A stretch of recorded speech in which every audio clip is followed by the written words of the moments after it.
নমস্কার, আপনারা দেখছেন খবর সারাদিন। রাজ্যে ফের নতুন করে কনকনে ঠান্ডা অনুভূতি, বাড়ছে হিমেল হাওয়ার দাপট। তাপমাত্রা নামতে পারে 5 ডিগ্রি সেলসিয়াসের ঘরে। দপ্তর সূত্রে খবর, রাজ্যে নতুন করে উত্তরে হাওয়ার প্রবেশে বাধা না থাকায় রাজ্যে প্রবল বেগে ঢুকছে উত্তরে হাওয়া, যার ফলে কনকনে ঠান্ডা অনুভূত হচ্ছে পশ্চিমাঞ্চল ও দক্ষিণাঞ্চলের জেলাগুলিতে। আবহাওয়া দপ্তরের সতর্কতা অনুযায়ী পশ্চিমবঙ্গের পশ্চিমাঞ্চলের জেলাগুলি, বিশেষ করে বাঁকুড়া, পুরুলিয়া, বীরভূম, এই জেলাগুলিতে কনকনে ঠান্ডা অনুভূত হবে।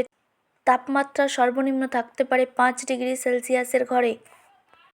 ভোরের দিকে ঘন কুয়াশা এবং পাহাড়ি অঞ্চলগুলোতে বরফের স্তর জমার সতর্কতা জারি করেছে। এছাড়াও দক্ষিণবঙ্গের বিভিন্ন জেলা যেমন পূর্ব মেদিনীপুর, পশ্চিম মেদিনীপুর, সকালের দিকেও কনকনে ঠান্ডা অনুভূত হবে।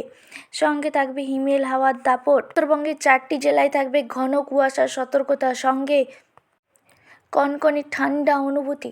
দিনের সর্বনিম্ন তাপমাত্রা হতে পারে 2 ডিগ্রি সেলসিয়াসের আশেপাশে।